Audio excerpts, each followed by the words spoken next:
boafo yase na fe mi wie pa na ekwan ni mu atene enne we de achichide achi ene de he eyi asobayere deto na akeka si ani ene na chese ye kuyaski sensa no eno no kuyaski edrufie da odwudwi ne fefe fesei na wo finance aya ontuma ifatao star ne so de waye kiko waye de a meda se na nso betumi akoku yaskis ho na wama nso waye de no waye kiko sa yaskis e wo McCarthy Hill Junction oni JE University edi animhwe betumi afre no 0208278 number na family so mesre munya abotre mami ko yimra yaskis number no and another family so 020-836-4729 020-836-4729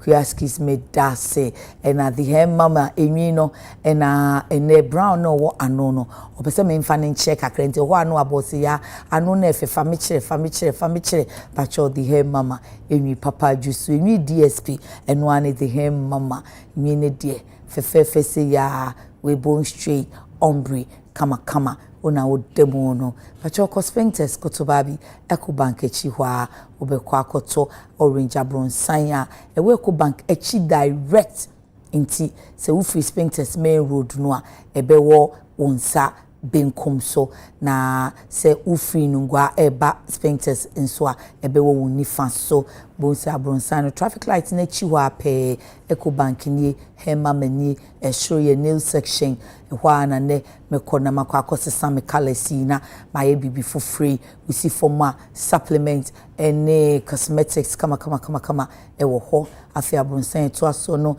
okumanin kente by Z or beautiful designs and common no akojibi na afi what I ato aso no with the hem mama signboard kese orange and gold efil ura inside so abi hu enwi na obuse dewa mwakojodi untumi nkwa anyashe follow no TikTok Zillions and Beauty aka the hem mama friend 055383720 055383720 na on sort out Angel Bakery pano show ya che say ni aduane healthy agi wheat bread ana cocoa bread nenya cocoa mu enuane nropa every Angel Bakery for butter bread and a sugar bread and so ewo ho ye topa antie to phone no mo Angel Bakery was 05941144719 na ontu bi miremu na monso muntunton ba church pese okoni ho a owo pig farm abedi pele down Angel Bakery medamo ase papa pamone aboafo ni nyina anopai die wa wani tua na no kwasiada no na pawa bi sha ase se eyi ni ti wo social media so krachi ya oye political activist Ralph St Williams and wako Greater Accra Regional Hospital and I say Rich said ye kanu tiawa no wako akoje so oja arehwe na mane hu so oja ma obio o se a doctor for no amantem na nurse for ama mehwe nipa no ntem ene ne ho nkekanwa ti afedie na aye dedededede ama yese wabu nurse ni no krama ekire yehwe ye no nurse ni nsada sling mu chese ye de nsa to ahomam ade akekere ne kon oja arehwe nanso rafon so ababontin se obowa no ogina na no abosonfodi wan fa ne nsa anka no nti omugi ni chimo be bodua odi nkosua be bofom se ye fie nkosua se ye pot dio odi be bofom no odi abo o sense confirm dio odi be bodua na CCTV footage so aba eno so che say asa no yiye na ekoso wan fa ne nsa anka no na ebi se okohokoye eden okohokoye basabasa ne ye eden we amankomo na kwa wie say registered nurses na ma ban 48 hours na ye bebo ye ho ban ye bebo ye ho adwa mo be cost strike ana mo nkan ye hu na I say otimfo timu a mo hwe ye nti ebi so say asem people wo ho asem people na wo ne say apomdi adwuma ye fo no ya wo mo fa ye nye doggy na omo di ya ye swine omo fie nye hwe wo yare na wo kwani wo ne nsem aho kire ne de omo fa customer service nye hwe fi se bi mpani se de wawo nim kata auto umu wo yare ti o kire ne ho kire okra de na awo ye eno nso ye nhwe ne nka say sometimes ya na omo disrespect patients na wo mo mani nkonkrofo ho negligence no adoso ebi se enkanu na ye nkomo no na de bra yi so koye wo hoyi ye beka ne sen minister ye si hey apomuden minister ye dan na oni raf kochia ye koye atu jia na mefo no ye se omo ka che minister say so ye kuani nti eno wo ye sa onima apomuden mu nsem no minister press conference enye hwe se krache no okumni pompo a senka se otene ne nsa so wo chia me no me chia no me yekuani a me yekuani akokoduro so nti de mu ni di matemonko ti we no eye dare ne ye twen ana se ye pasem no pomasibre nti ya free Ghana Registered Nurses and Midwives Association ye se ba ko bi ye concern ye wo concerned for no mo so aka che omu nuanom registered for no se de amuye ani hwanyi enam kwan mu afei GM nso abam se asem no mo mpena mo nka na mo anya ebewi ase no esese apomdi adwuma efo bo ho ban gospel fo nso abam ti ase nurse fo enso esi abam na apomdi adwuma efo no enyina abam ebisi they always protect their own. Let us have a conversation.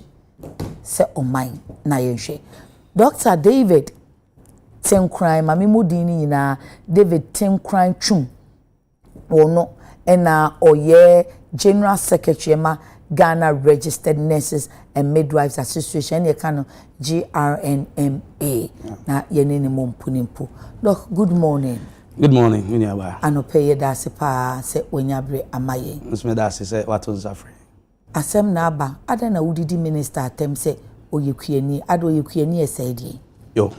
Minyaba medase mamincha wahefo ene Ghana fo nyina. Na enye nokre se me ka se minister yokuani. Me papa no yokuani. Me ameti hoyi mi yokuani. Kana zo mi yokuafo. Oh mi yokuani. Okay.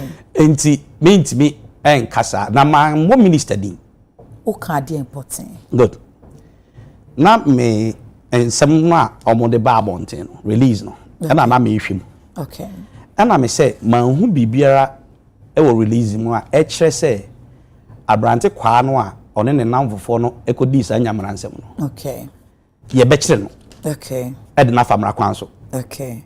Mini oba so koye no amfane sa nka obi akra oni hu kwan se obetwa infoni amanfo adegem ayaafo adegem ne omo a omoma yarehwe no e de abeto abonten wo ye nurse wo ye doctor kra oni hu kwan sabi obu ho a obewo a oso me birthing process ya sabi ye be yi me ba ma me wo theater ide me pese mo fi mu ma me. Okay. Eno sa no se doctor na obeye ne nurse for na nurse for nyina mo dwendwen ho na mo pene so based on the consent na ya gini phone na ya video na ya de ama no ono ene ne husband pe ene ho kwan se otimi hwe wo kra untimi mfa wo phone enye sa de no. Okay. Enti clearly abrante no enyamransem na okoye no it amounts to criminal offense because omo edom sake kan baba no. Okay. So it's assault and battery or assault with battery. Okay. Na me feel say ansa kra de ye no ebe ye bibia no ese ma prosifo eso ni mu prosifo so di mu a na chire no enoma bi o ho asese ya ne aye man ka da krokra se minister eye fama ma mo minister di me say okay je otro ade no sign can biem good because direct o can chi say twi no mo translated by English e Ghana web but Asempa FM na only on Asempa FM na no kasa okay and me say de otro ade aden oyekuani ana onte enoma akoso e wo hospital triaging system na se ana ma me cheche triaging system na se nchiro oba hospital a oba OPD a e first come first serve enti wona odi kan de okrata akoto ho a se me ba ye be di kan ahwew emergency room no different the system is different and it's internationally acceptable ye gitum wo oman bia mu ni ba bia you share the urgency of your case, the near mix, or if you like, the morbidity and the near mortality of your case. Say, we are in an ording, do beko in Sunny and I bit me a moo, as on your okay. It's any pan nine, any abahwa, Namina me di kind cry, ye triage me green, ye triage, me fan say, yes, she say, oh no, we are in the moon day, papa, in dinner, Tanaha, we green, and I daha.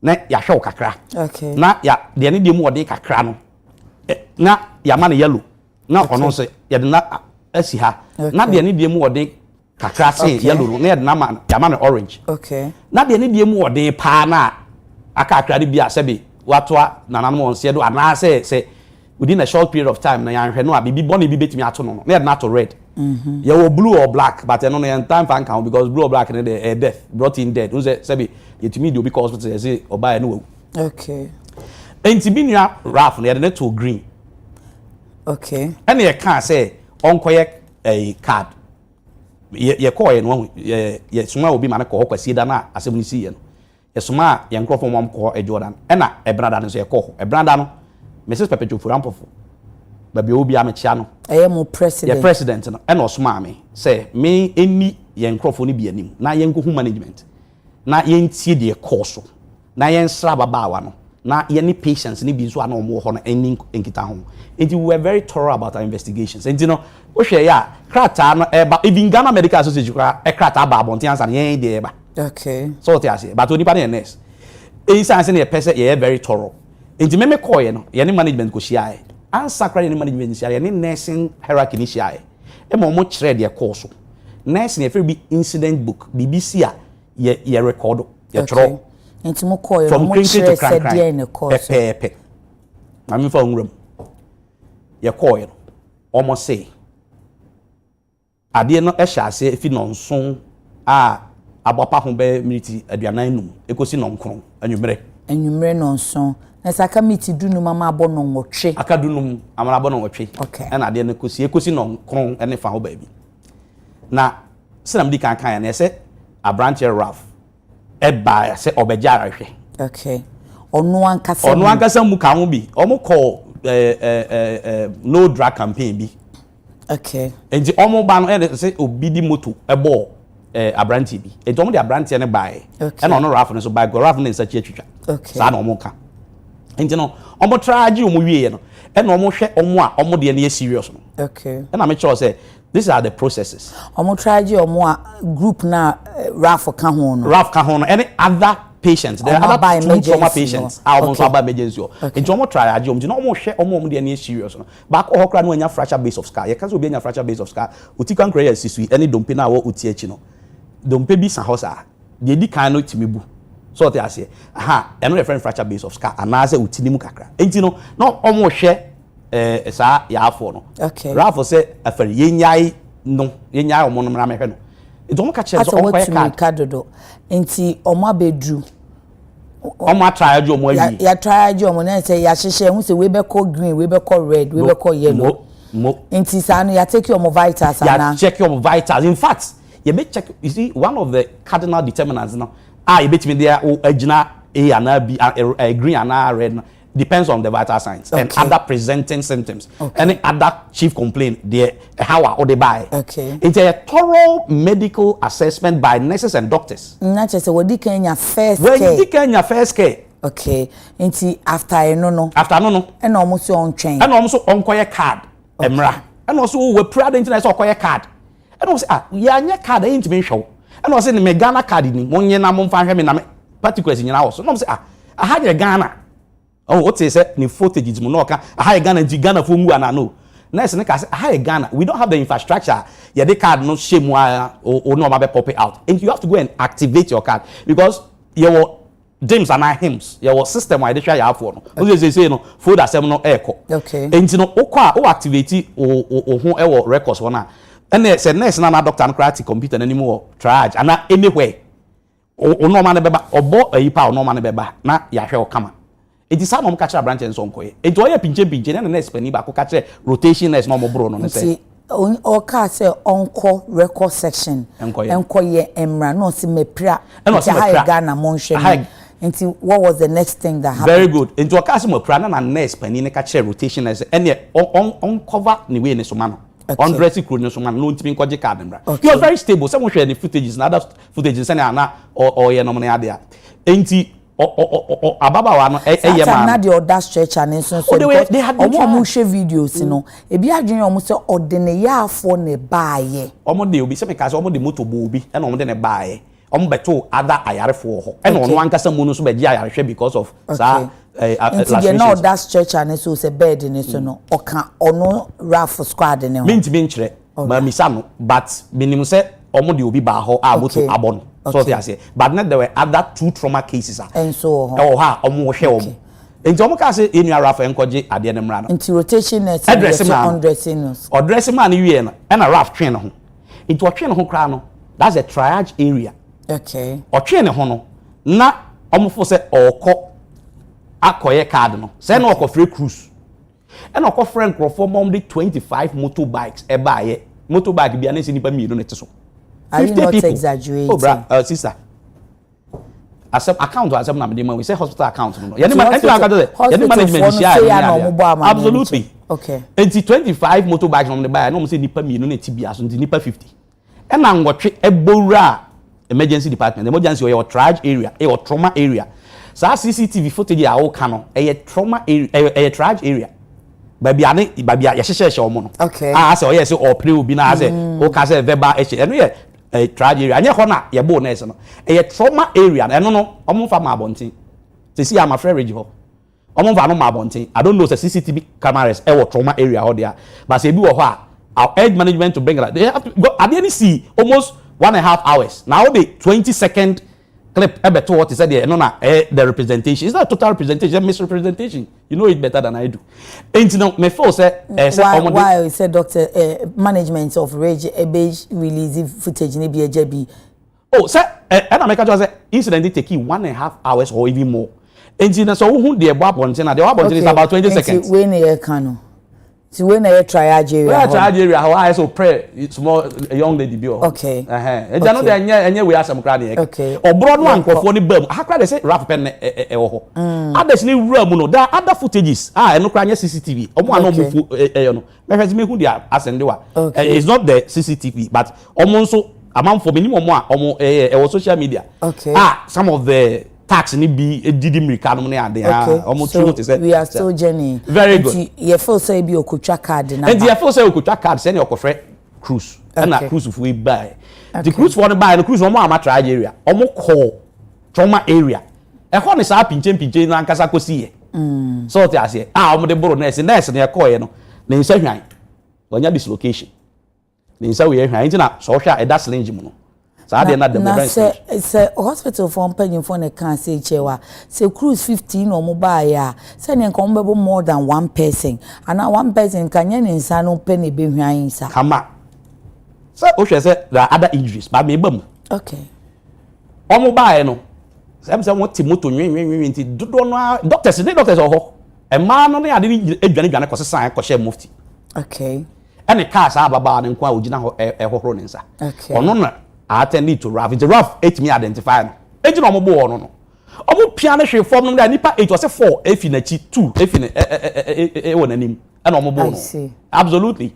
And I make us say others and they were in mufti. But they were very smart. Omo to be dwane change into mufti. So RAF and one so nipa or patient relative. So you cannot identify so nipa we or ye nurse and also a doctor and also a say. I don't know why nwane bi. Anti me nwane say na make us say na wa hwe ohokoro ne nsa.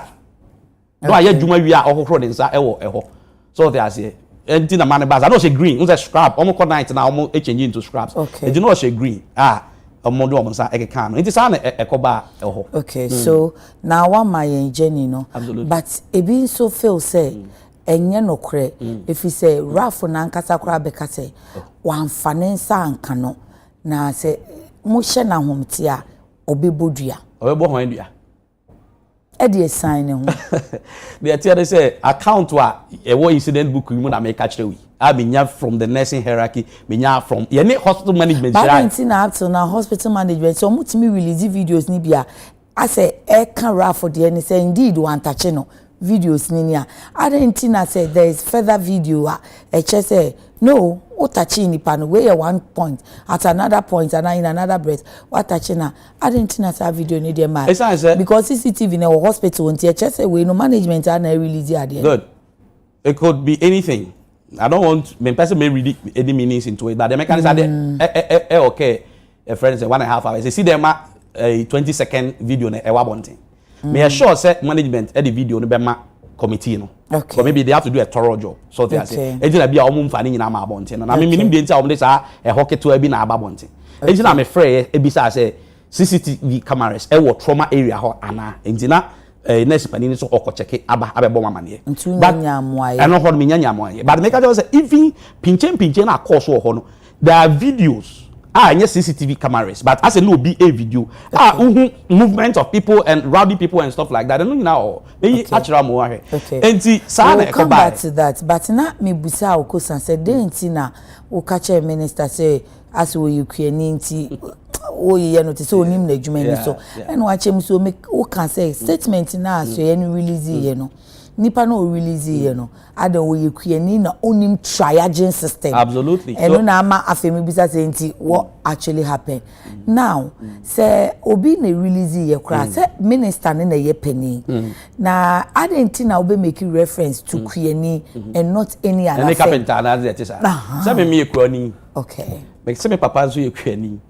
Ye wo mfuo bebre wo prestia na enchi no na ade. So they say it was not on a delegatory manner. And yes, be a me gu for animals and I'm a buobuti animutiana there. But it just came. In fact, it was coincidence. Later, class I make who say or Friday say parliamentary select committee, you know, almost honorable Afenyo Markets beside the question I say I'm a farmer and all that. It was just a coincidence. So basically, it wasn't a DBA premeditated. Say be a dream on America say Adekye Nsroma but I could have said anything. Could have said no. And now I be on also the response be about with hindsight. Would you still say that Anna say obey your feel? Oh, me I say I was not referring to his person. Okay. I was talking about I was interrogating the content. We are intellectuals. We should be able to interrogate any writer. But in this case, he feels personally attacked because I know in his statement was like personally more attacking and I said specifically. Oh yes, me no be one. Me na make us and the okonzo no bohina. But the American say I wasn't referring to the minister. I respect the minister. My share a couple of times. Okay. Me mama no full assurance minister. I like your passion. We will you perceive a wow now to me succeed. But certainly not at the detriment of nurses and midwives. And you know, I wasn't insulting the minister. I cannot insult the minister. And I make us say me papa me you ask for the magic and tell you your best friend man me call. And you know, now what drama so and what drama so would you still want to maintain that scatter and say why in a troy or you creating or trust would you still want to maintain the as it were Triage system no I dey bia on tiasia obet my banker obet my engineer on tiasia ube misinterpret aka say there are system delays it na me church much because here release in ministry in the Bible almost say they are going to investigate the reported delay that culminated into the attack. Meaning, say you are justifying the attack. Just say attack need any problem. What led to it? And I feel that justify the release. Okay. Because so catch them say you are going to investigate the reported delay on whose account, even on whose account. Because minimum someone invited Raf. I'm on also ministry ho. Now Obia Koye Sadi we here. Must we invite him to the ministry to our statement be on from police? Oh yeah, sure say ministry because me minister sun cheche mu na ode ma so okọ rage hono mu no ekotie ti said ya wusu kotie opie no nti oni CEO no da hospital na no na omuhu guy no e wo no na guy no stretching nsa na onu so echia no na ofamo no ofamo no ofamo no okay and o catch and say video am hu ye de ase no o kan bibi egu na sum ofamo no and o sa kan bibi egu na sum and o tapu na chi okay which is an endorsement of what the guy did but minister na be church mu say oh say sabi akwa abrante no kan say who ni say endorsement obviously I mean you see interpretation and we are intellectuals I mean and yes we are daft so I say me nua ba ma ba ha be hwe obi sutro na of Father Adekye Nsroma abonte no embrace me no otapu machi na me hwespa bibi gu na so mu a minimum de maka kire Father Adekye anu ti ma na tapu machi but minister be chire mu say a hodi say branch and kra no ya man life imprisonment because she na obechi am because we Ghana ni meji tu mo because ono say Ghana ni minister can say asem no enti I cannot fault the minister but the person me can say obi from the optics obi ti ho no o hwa de na the obe can say papa yi enti yakobro next and if it was before the fact and gabini how it was after the fact wako any ministry omo akoshia ama even patient kwa akosa no kwa Raf ni Raf me political active me I'm not aligned to any political party but I know Raf enyo no kosi pampimu 37 and say no eso ma amanfo nkoje ayare no and the minister timika so onim Raf no hia no kra no onim so no ana o embrace no na dia me for to no e bit ma so onim no minister we very busy me o campaign no na dia so onim Raf fine me dey ama no but minister say onim Raf enti o hia no embrace na Raf ehwespa bibigu na so say obeba abetie ne side of the story and that's why I have a challenge. Wakwam ama obi aka kire o say wakwam obi aka kire o say ya bro me onipa sumasi ne bro me management so briefu na say onipa ne so obeba o ho ministry abe can side of the story oh bibi akọ kan kire police minimu ade na so ye ka twi ka say si su shefa ye moa ne hwa na ebu asem no emremu no so ye be ka say do not listen to just one side. Listen to both sides. Very good. Until now, what's your management? What's your nipana ya Bruno? And what's your cratchy is a minister. Miss Meba Betty, Meba be coming from Mudia Wafum. Wafum. Okay. I didn't hear. The chairman say one a branch only who kinds of a cobru. Only who kinds will be good travel in Fodio. A woman said, and for can be bar bunting before the minister even went there. Ebi anu wan hu. Okay. But okwa management catch us abrantie we ne ba ha be di nyamransem we. Me say it constitutes assault because of wenty and say otie ne side na because no minister na kra ka say say okum ni pampa na odie wu ya sentence no cry say otia no. Say otie no na say absolutely I don't fault the minister for that but the mechanic say abrantie no was statement having ya catch us say oba ha be buru obi Obahabeye ABCD no. You have to tender him to the police. Or bibia onko kanche police no. Later. Hospital management no. Omo call report. Oh, did that. Omo ya attack omo. Oh. First question. Mini aba. I need to answer say Adaroma. Omo call report that. We do ho no a da no na. Oh yeah, sure. Oh, omo call report Monday no. Omo report Monday. Tuesday. Randy, I've given you a video. Download and play. There's a report that up till now, management of the hospital have not gone to the... Yes. Oh, me kasa wacha, me te kasa wacha ozi GM. GM they said Dr. Srebo the account of onimo no. Na me nim da kon kasa asem no. Me e call hospital ho ni management ko shia. I have on a I can give you on a comla bochi ne kasa. I have the report. I think just a nrada. No, I don't want us to use what GMA said. I'm telling you the story, and I'm saying that me make ho Ebenada management catch them say on one report because it was a question I posed. Say Mpacho Madaroma, I said no more to me at the Akoto Proti for him. Almost say I. You feel Adabaka police station. Adabaka police station. You feel now so no make Ababa or no statement Ababa and the Ma police for. I have it. I won't give it to you, but I have it. Oh, can I have a look? You want to have a look at it? Yes. Enti omo report and na make say I need doctor Adabaka police station. Why mo na call report e? Na ye born no. And I say hospital management no e dey omo be soma obi. Enti bi asmesi ana obenti. Osumasi ana obenti ma bisa say hwan. Question be say say mpamocho ya report case na mo say I he na mo call report you observe Adabaka police station. Ababa no ama the statement. Omo say I proof for abegin statement.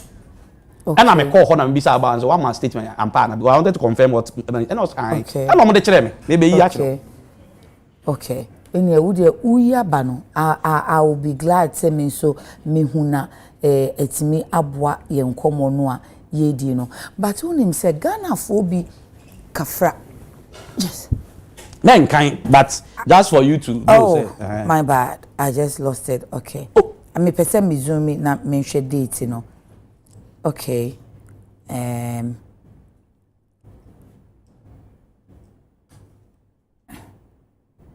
have a challenge with this statement. No, my challenge is that there is no date on this statement. No, a police report. I can see, yes, police reports. Nipa ni din was so. Say nipa no they were or they saying. Rejoice. Okay. So me who now say reported Wadabraka. Yes. But here I'm seeing Rage police post. Okay. Then my second challenge, no dates. So me call Tuesday. I may 2 million my show nisi. Me say call Tuesday. Okay. I do me second Tuesday. Opa her date now I'm drop on. And now police I'm wondering why that report man for date and share. Oh, that said the medical officers report one for date and share so well, but the American say the date yes, not medical form no, there is no date on the medical form. Yeah, and let me see if the police own there is a date. Now what kind of statement? Because at least Obima statement about stating the date at which the statement was given. I'm just looking at it. Okay, date of admission. Absolutely, that is. I see date of admission, but the date of report, Bema who say, oh, or report Joada, Benada, Ukwada, Yawada, na Nifieda no payday. Unfortunately, I am not seeing. But date of admission, no. The mechanic say, maybe beside question, no, and I'm a call a friend is saying, Ababa, and I'm a confirm, sir, I say, my report because medical director, no. I catch me say omo a report to ade no so they say police post now all can so unim ayi pa a friend say reach hospital who say o come much kwan so omo police post bi o but any adabraka no nso oh yeah that some be beside e kwada say wakan say yes e kobo achira ye be kwada adabraka police station and then on be ka say oh case bi asa ni antina say any doctor atenkran ya amaye oh very about here me police commander to one share na communication akoda ni but police catch say rage police poster then ye be call rage police post that's why am pa bia ye be call akohu say oh and America say oko reja omo police post or ho and that's the immediate point. So there's here. It may be some management. Can say yes. I mean they reported the case. And I may call about also yes. On my report, on my Bama, on my bitikin statement. Any statement need to when normally send them, which is the case. So it has been reported. Let's establish that. Okay, if you want to challenge the date, we can find out from the police why they didn't date whatever they have written. Police and date medical Dr. Nsroma medical. But date of admission was is that not the case? But date of admission. Date of admission was but date of police reports only so. Okay. So so yeah. Now me ba me next question say Ghana for bebre e wo me na se po say obi yare no ko hospital la. I said the ayede nipa no yare for ne famu no it is not the best. Rafu di amankofo we a me krasa e na brebi me yi ko wu Rage hospital obi aka say o Rage phone kra ye see omoda e bia na Rage dey na aba ye isolated case ayeka but mostly no Ghana for Philite ko hospital aye na nurses no enti o mani show ye ni wo time tina se train say bi obeba won chan be oh there na yo okay o de train kakra ye beba no bibia sa enim mutibi how does it sit with you? All right, me know about me that's it. Question now be sana. Yeah. Say yenso ya afo. Yenso it me ya hospital. We also get some account. There enye.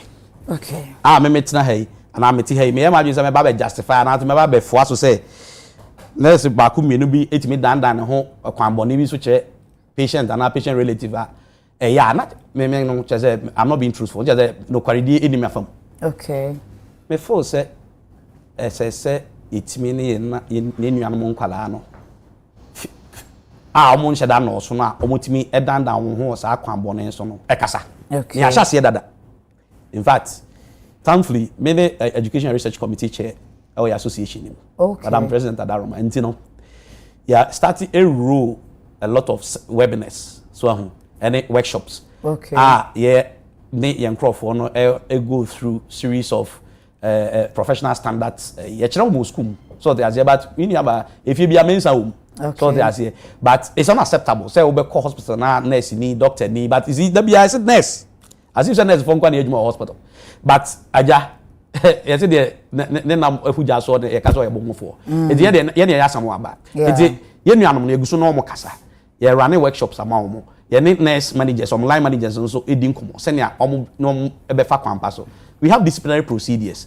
and so as I said nurse ni bi edan ho e wo kwan boni bi so kiro no wani enso a say utimi ekobo empanifo amane na ekwan bia yeso omde ne fa so no omde na fa so senia onye sa de ne bio but me nua ba metima ka just nurse for no ene me do afro dodo no ano e dan suba mpadi but den ya sena me kan kan ne fi bia mensa wo ubenya obi obeda na no sa ekwan bone ne so but sensa so sa nipa ni mu a ye wo ekwan ya de ne fa so ana se be catch public no so ko no obi dan suba bone bi sa dia mampanifo asonte o mampanifo asote akwan bia na asotwe bia se de man na de ama no metimi aka catch say there are instances are next for the midwife for no cry ya revoke obi certificate obi ho ya suspend no so they say but no na ma bonten unse da bia ka say the good of man is written at the seashore, but the bad of man is written on stones of epitaph and even on brass.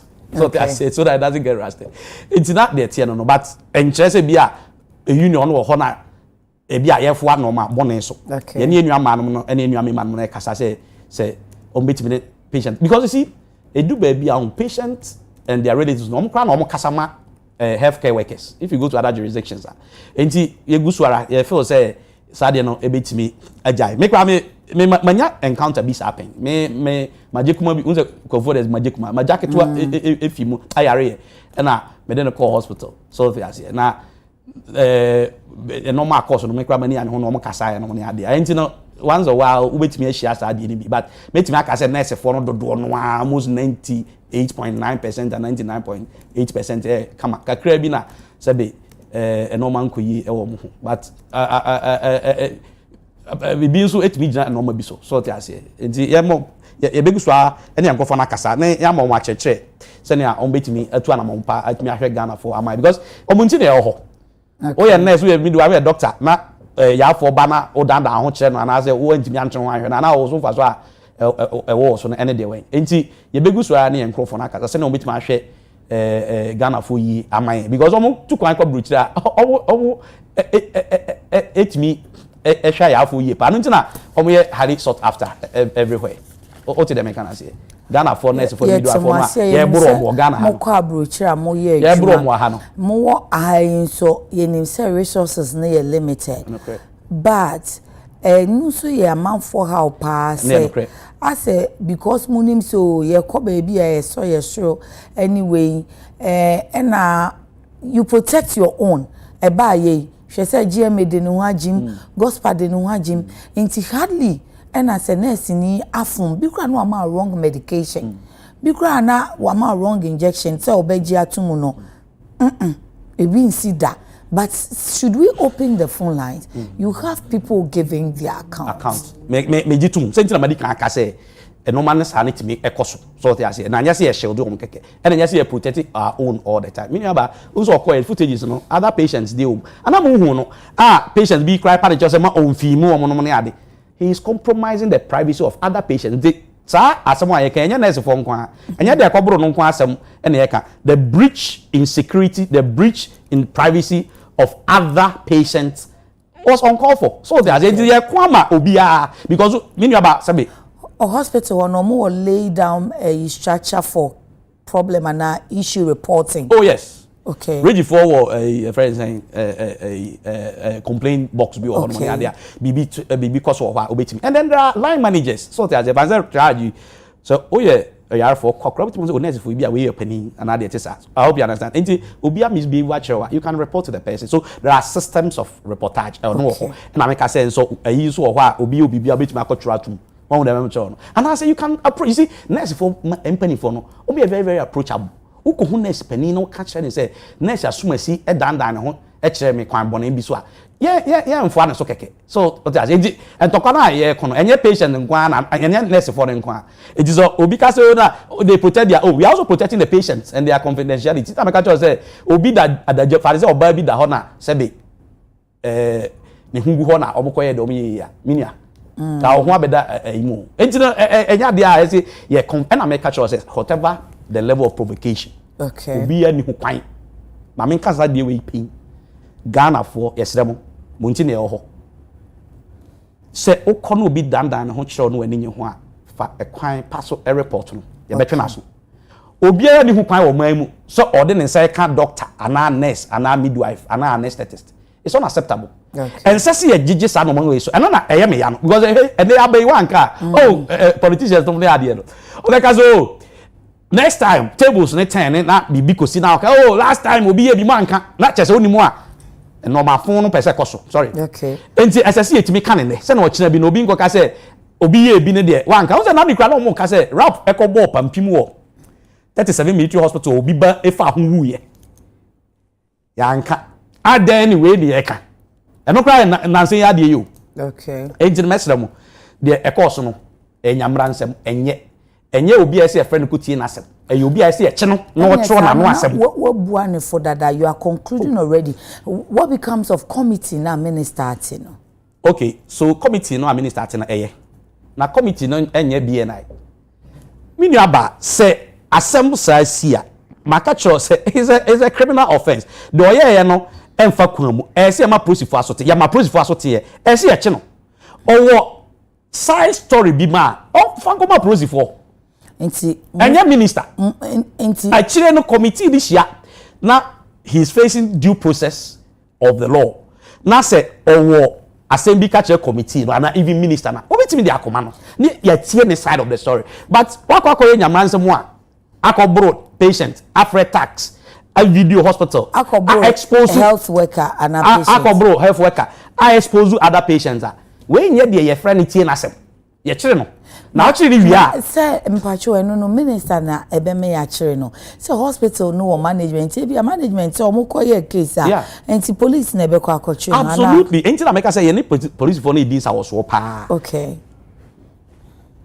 enu nti na even ye release ade ba nra no ano no o form kakra because ni ye pese tu anamo bi okay ye kohwa ya afo agu ho ne omo ailments no ne ade no utu sa anamo na emwa as all the Ghana for eko ahohehia mu because of one person so ti ase I see enti ye say o de ye ni police for no be dis also enti ye ni police impani for no e dis also but many police me mboni di but many police pani omo handle case ne kasa o ma me full assurance say me ne me president en kasa say omo enfa enya asem ne ma omo na omo etu so na mo no match baako okay enti no omo gusuara they are on a man hand for the guy I don't want to say certain things it's not say Raf on kwana mo hwehwe say ye bechi no nipa say na mo hwehwe say ye bechi at least nipa nwotwe no a omo boro ababaawa no and say Raf ne ring leader nti ye so ni mu a na ono so no de omba nti no betima produce yo is it to say till some people say ya chi Raf no munni akomatoye mu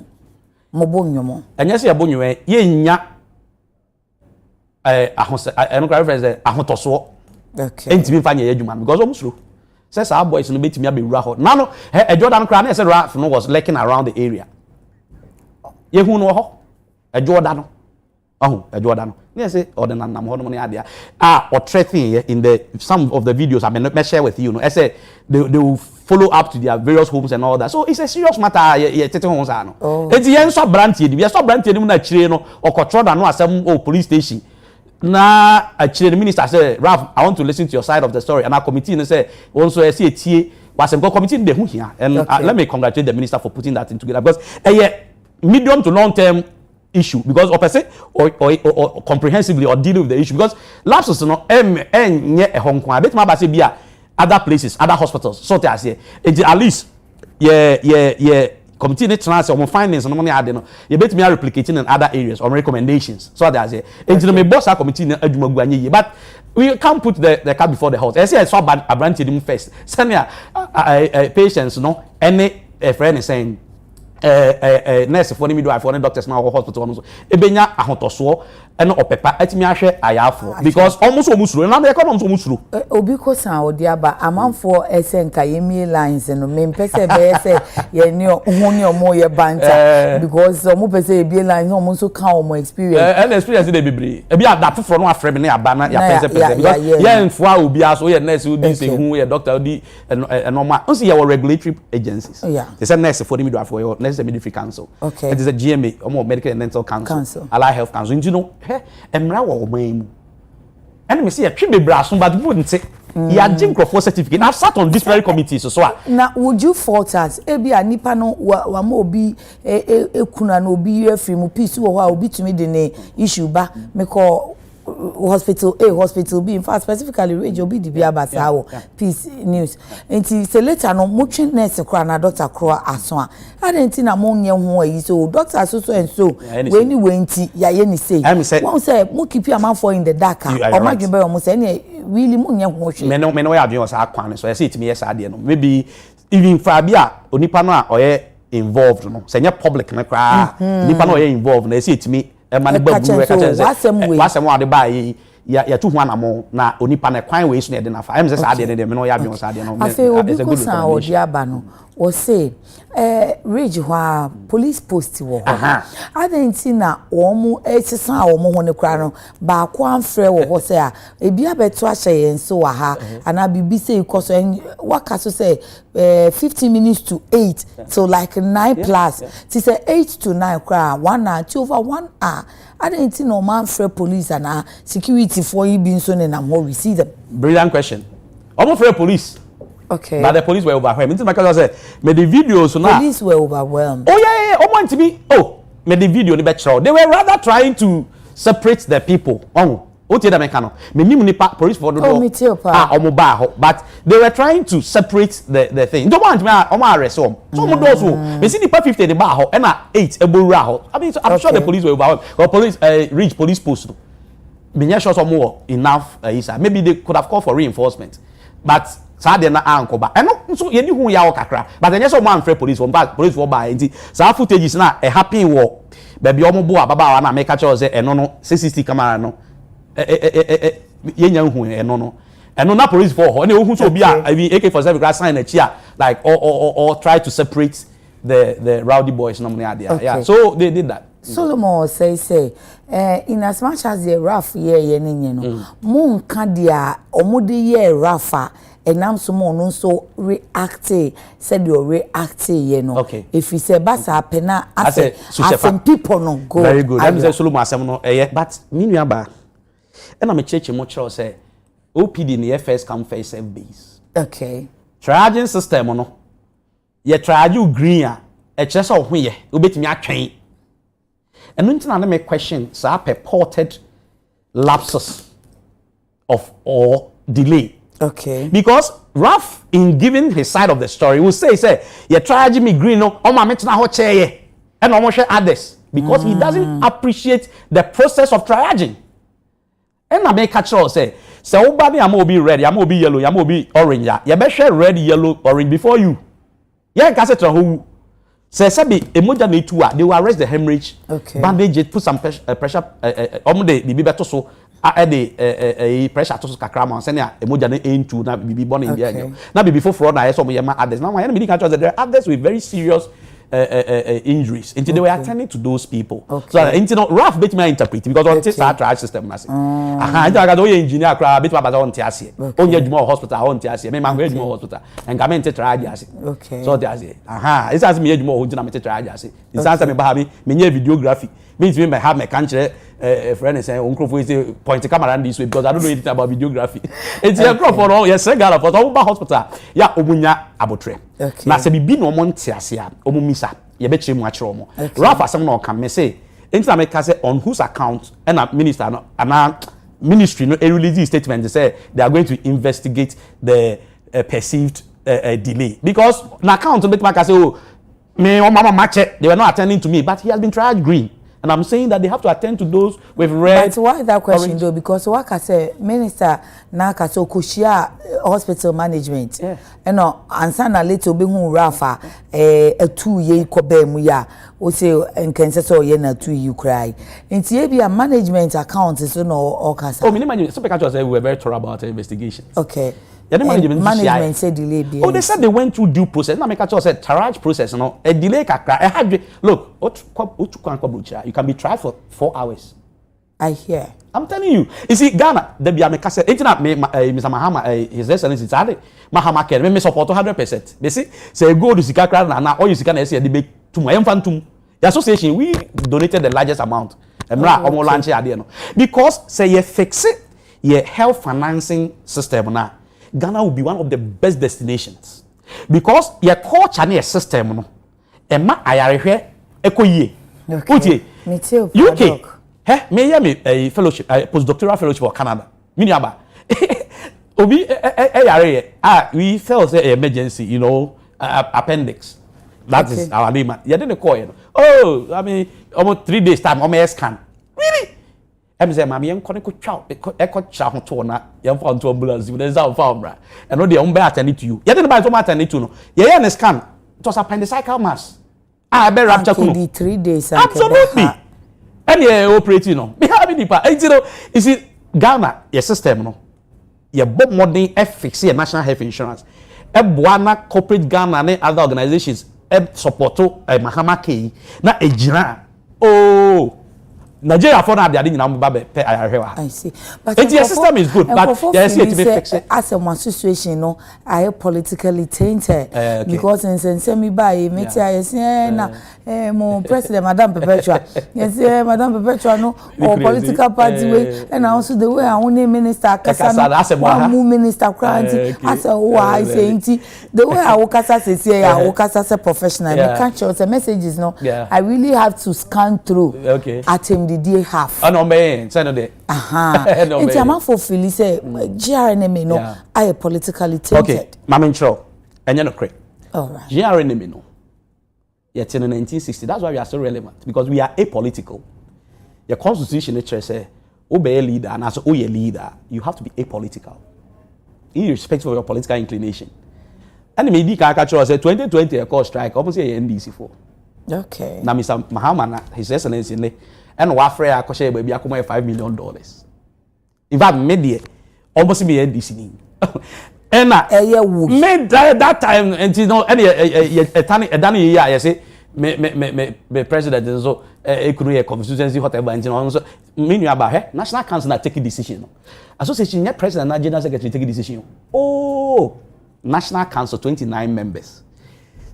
Don't main funds no be into about but some at here no won't be mayor politics or and unless for no don't ebi wa have but everybody has a price. Exactly. So and for your NDC for your MPP for now person do am kan na wo kwa line a say na ekuo no person ogu no e just answer no de on beka me he opa atwen ye mmom pa de nyankopon man kwa na se sebe aban sesa parece bia say 8 years old say 20 years aban sesa the same thing say eguso ho na yeti ana say leaders bia obi fa ekwa bia so ye ka say omoye politically tainted. And no dey who say Ghana ha no ye pese ida say do be gina ha na say do be gina ha. Okay. But am for person omu di watem.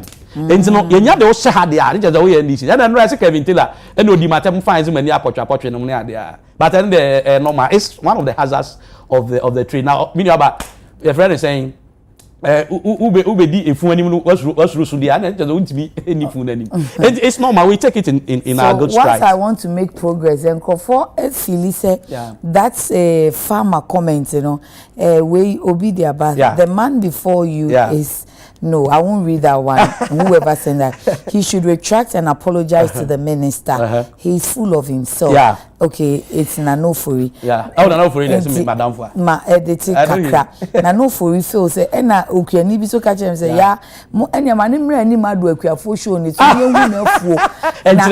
I said you all Canadian. And that comment, it didn't really sit down well with people. Yeah, you see, the American watcher on say it was direct translation from P to if you brofo and on the call if you no the call brofo and you know a bit my said they all translated then on Ghana web no one translate it I mean I didn't attack them I didn't mention his name I was interrogating the content of the thing now before say ya bro nurse ni na say ye issue statement from the ministry I say it me ka say nipa no mudi sanya mransem no ye be che omo atum na ye de omo afamra kwan so so that ye che omo na ye investigate na omo anya bone ase na ye ja omo but ye yi no firim na emomu no ye ka say the perceived delay and I say the reported delay. I say we are shifting the blame on the healthcare providers, not the healthcare seekers. It's not one of the entry year. And American. So I didn't insult the bill, but my father was a farmer. I cannot insult myself. Okay, police officer says Rage police post falls under Adabraka district. The investigators come from Adabraka. Absolutely. Until Betumi report or Rage police post, but investigators need be free Adabraka. Okay. Many about make a job. Make us many police company for Nakasa. I want a lot of information. I can put it out. And don't tell me my sir or pepper say, oh, why let's services go on. So whilst they investigate the matter. So that's what I was coming to, because it is some of my government 48 hours. 48 hours in a Tremunra. And noon to the issue statement. Okay. The original intent was to close down. And now for we can withdraw down. Emergency honor. Say you Busam, say you advise yourself. Are you going on strike? Must you are going on strike? We are advising ourselves. And say, hey, Mudi idea you section 119, subsection 1 of the labor law. Okay. Very clear. Say be okuani oye adwumayini. Okay. Na say bibi esi wo adwumanim ana say normal bi ekoso a ofo say a day or life ana say onkwa ebeto insane no so utimi eyi hu free home. Okay. Can remove yourself from danger, and your charges, your managers cannot hold you responsible. They cannot punish you for that. It's we are closed by the law. It's don't carry cause strike. But you be here for no few okay. Senia because no so slow. Every emergency. Okay. Okay. Senia but also your first point of call. First point of call. Say anything I say the management must strengthen security. Your review at the end of the rack. If we say, oh, they have strengthened security and all that, and I'm more sure say they are even beefing up security at the police post, so at least they can come and all that. So they put in certain measures that make sense to us. So they say, because you see, one yet nesano or chinabino anya wabeme. And I make us say, and yet there's an inquiry, but I have for a female of money. I don't know. We've compromised their privacy and all that, which is unacceptable. It's moment and condemn what because I should also ask. And I track clients so down for more. Before say a quan etne. It's the moment I money. Now your hopa may have I'm off for Munimino. I'm a different person. I'm on certain platform. This platform make kind of meaning I'm not sure money idea. It doesn't represent me. It does I'm there. It doesn't represent me. You understand? But and I yet David crime. It's about the profession, it's about the association. We need to protect the practitioners and the profession, because this profession will outlive every government and every political entity. And I'm going to tell you, President Nkrumah and no, this CPP no, and the CPP way. It's a pale shadow of itself. Nkrumah, Nkrumah, and all way. So they are saying, and that is why we are always at the middle. Now it's good. You see, MPP banners leaders here, NDC bounds them. It's just a mujina faku. It's just you are at the middle. Since management in every film or hospital or near my BBI, okay. Oh yes, I mean brief your review processes and run. Okay. Full say security arrangement na police for company for that Roma any management e dey atoto akwa no e beboa ama ayarhe betimi akoso. Okay. And I answer any enkrofo na ka say omuntwa makoma ntom yam no mo entimi enhwe ayafu yi. See hospital hospital ko eya obi an sorry ma hospital kekesa. Okay. Agi bibi ha no. Okay. Enti no esi etimi nya opepa de hwe ayafu. So te ase enti no de oba and na we affected no kan omo a ase yentua omo kan ho. Mini aba. And 8 months or rotation is 8 months into ano. Enti ono o catch am sister that no bad my no need e dey say bro no kan ho. Enti nyame kra ne boy say one collapse. Enti 8 months yen kwa da bi aye adwuma yenti omo kan. Omo mu gu fie kra de buruburuja. Enti me say ensem a e ho no pa da frame ne yenka your condition of service me come asem acha ebe on ye timi ya budget ne yi nurse for any midwife for condition of service as aton chen ye ni enti no aban ba afofo ahase no mu na mo ne no e what that way no and also kan na ma for adwon mo say as a minister of health na ankasa na aban na ankasa no mo mpe na say mo mpe so be because aban ba afofo within few months or days was implement your condition of service afa ne BBC or Tamale minister call ye and so mo say and doctor kra no ye ko yi na bi o ho no ne ade it's as though the health sector no Muni honorable minta kando issue kaka. Yeah, ni issue. Okay. Honorable minta kando me penasa. Me na share one aka chenze honorable. Ye ni age say de waba. Ye beboa na anoma koso but ono nso no ye de ye bibi koto nanimu a onfa onhwema yen. So te ase because condition of service as some of the mama come kakra. Ye negotiated condition of service. It was supposed to be implemented in 1st July 2024. Okay. And after 2 days ama ye implemented at the end enkrofo bi di court. Okay. I say ya amfre omo. O de anya me nko.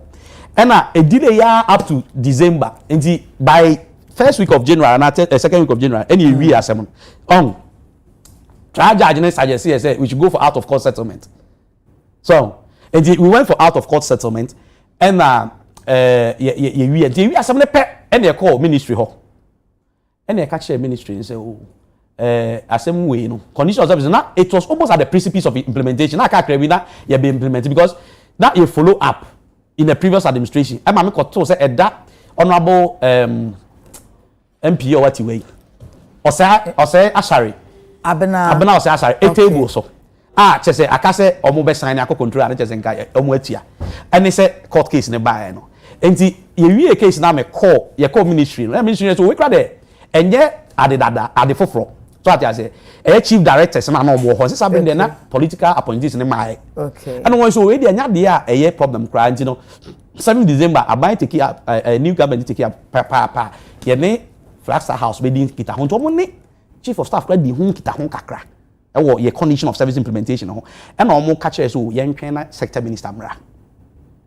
e na ye twen ma sector minister bai obai pe e na call no ho dey say honorable we dey wadaroma obai nche enso ade we e na high ya na ka ye be implemented into abade na hema so no problem only meet 6 consecutive times enti omo ye said ye ntwen ye ready budget mini abade na force ye ready budget ye ade be shim omo ready budget ye fa shim afi kra de yen kam yen tie say omu hu ade no but enye bibia na betimi de ahye budget mu just next for me do for na hu ya eno no maybe am hu ya but they want to take their time to read through read through what am because I say implementation was almost at the verge of it being done okay and you know eno my reshemu so any problem eba and if it was going to be implemented in 1st of July it means that had been budgeted for in the previous budget do you understand and when you say transitional budgets of the first quarter of the year, anytime that there's change of government. So we're so thinking, say, even Krano, say, in 1st July because of the court case now, it will find fit in the traditional budget, transitional budget. If it didn't find fit in the traditional budget, then the main budget. All these ones didn't happen. And now you force it. And then you take it for the midwife force. You call your parliamentary select committee, Okaya, Omo Emma. Almost yes no man watch no yenyimu enan na omo heso betima eyi na no eno yes na no ko shia say mienu no betima ye the minister ko shia say mienu no betima na minister was meeting in parliamentary select committee and as mienu de yempene so ade na yenwotwe mo se yenyimu nan ya mo se mienu no kra na emwa ye nkrofo ni nyina I see ena ye ne obi dia ba say rotational nurses here me bisa say yes nurse ni no o ye bia ye ntua ne ka omo se mu ka se mu di ho adwuma ma omo Nana Chedo Jr. says, please ask of the progress of the unpaid salaries of, okay, we import some of the newly posted ones. Newly posted. I only like humbi. But bro, how you post so omo yentua omo ka. And also no, ye ne ministry no aidings house so send obehwa man. And na rotation nurses no. Me see your problem. That's for no. Engineers are man for ka say na okwa no mo kire omo ho omo nsere kire. Come crowd no, come dey obi o we dance kire. Oti we come dey wa obede no ase akire enti video ba how do you opo problem so e no mu ni kasamafo ye adwuma na church da bia no mu tisi adwuma nim okay enti o mu ni kasamafo so ade ase enti na ade na ayesa enti ana ase omo nsem no ye de ato back burner kakra enti na ama ade na baza no me make me ache minister bo say ma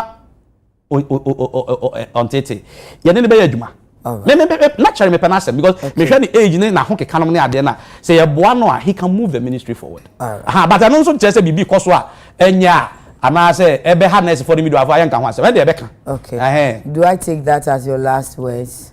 Oh, okay. No, say person make bibi. Well, but me encha Ghana for na me kan chiro mo say ye ni minister eni bibi boni bia. O ye sector minister, ye bu no, ye do no, ye pese ye begu so ara na ye adwuma.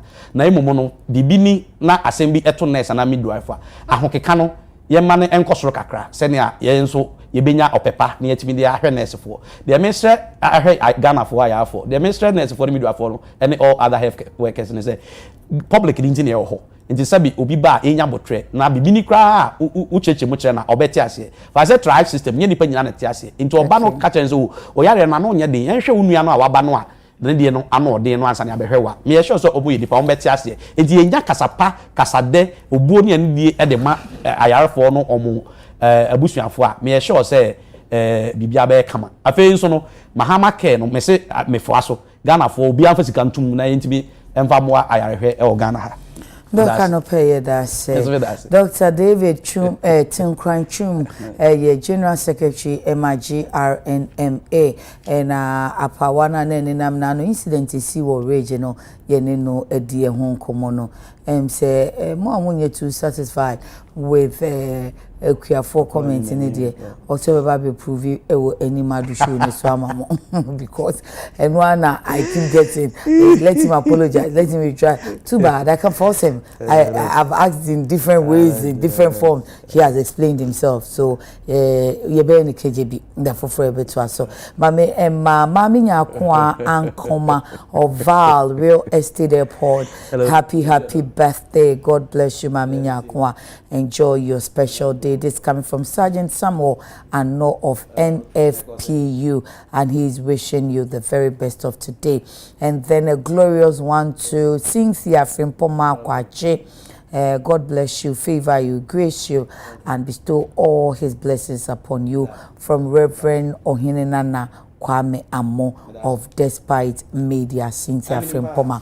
Nyame enshirawo mame enna kuyaski sase wo matade yi kama yi achichide echi ene asobaye deto ana musi ahwene pankasa wakeken si ani kama dia mami na menkamfo kuyaski ema se opese wa ho fedi mu Friday we ne ye fine pacho hukuyaski zo makati yo junction oni J University edi animhwe obefre no 020 836-4729 020-836-4729.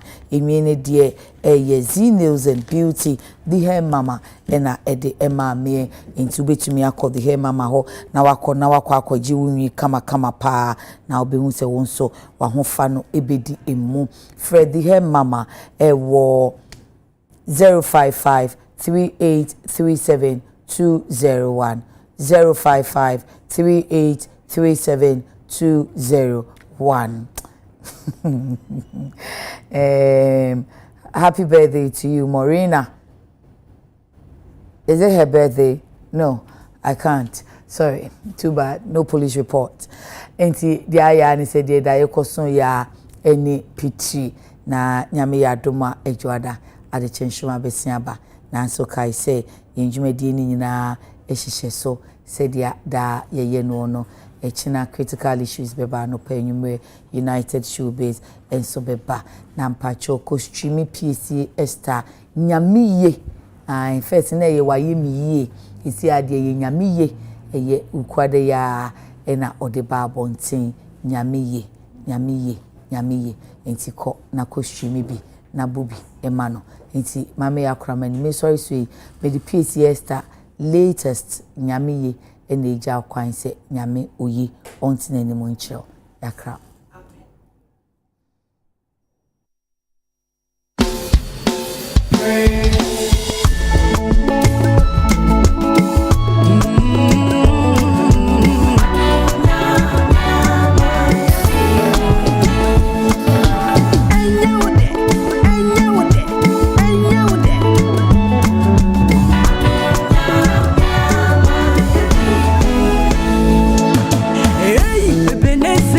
Erate wetia apwabio, baminka na